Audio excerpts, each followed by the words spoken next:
Hi Churchill, I've got an announcement about returning to in-person services in the coming weeks. Have you noticed that spring is in the air, summer's around the corner, it's a beautiful day today, there's a little bit of rain, you might be able to hear that on the Garrison Hall roof. But all of these seasonal changes in my mind, perhaps they fit the changes that are ahead of us. We're full of hope. I'm so thankful to all the people who've worked with us in this season. To you all, I know a lot of patience has been required in this season. I'm very thankful to the wardens and to the parish council and to the staff for not only keeping things going and keeping the vision and mission of the church before us and on our agenda, but also as we all work together to ready ourselves for the changes that are coming in the next week or two or month or even year.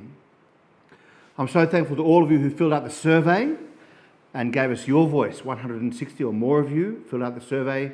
You told us your concerns and we've listened closely.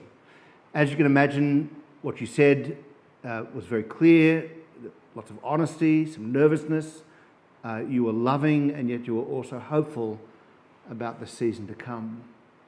Having listened to you and having read the public health order as we have at the moment, having listened to the Archbishop's COVID team and having secured the wisdom of Parish Council on Monday last, as well as the staff team over the last couple of weeks, we can announce, as we hinted at last week, we can announce that from October the 31st, Sunday, October the 31st, we will be returning to in-person services.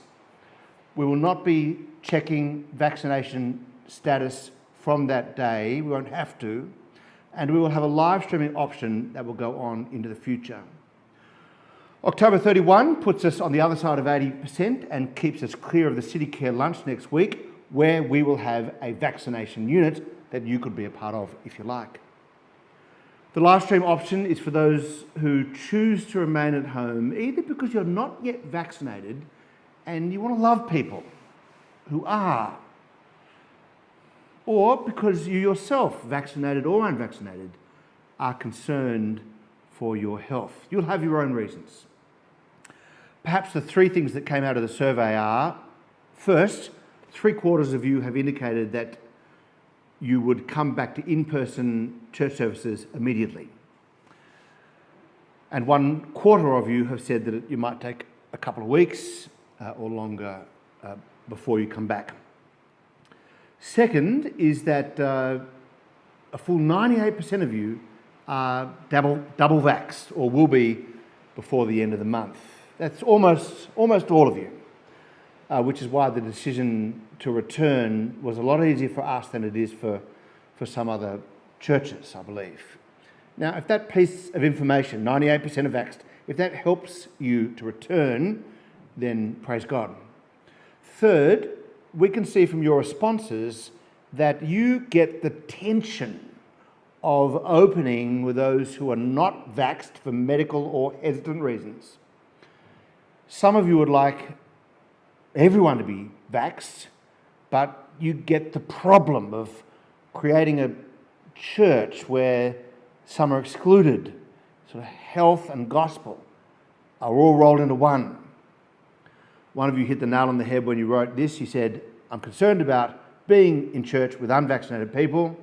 I'm also concerned about excluding people who are not vaccinated. Let me explain how it'll work.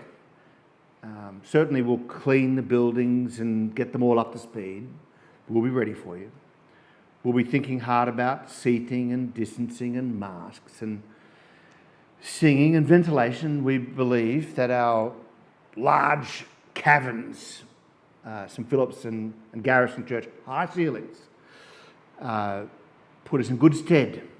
And the amount of people that we have coming to each service make us relatively safe compared to many other churches. We're confident that we can get it right.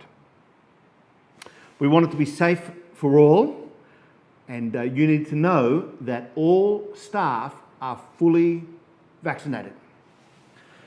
Churchill kids and kids across all our services will be following the advice from the diocese and from the public health order, and we'll be looking to bring them and make them a part of what we do when we return.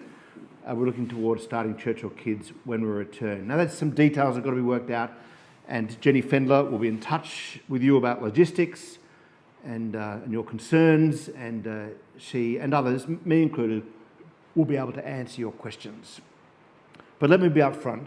We do encourage those who aren't vaccinated, who can get vaccinated, to get vaccinated. We aren't health professionals. So please take advice from your GP. But this is our recommendation. And maybe you could even knock it out this coming Sunday, October the 17th, at the vaccination van that will be standing alongside the City Care Lines. That too, of course, will be safe. Got any questions? Get in touch with us. We are so looking forward to seeing you and not in this environment. We're really excited about the time ahead.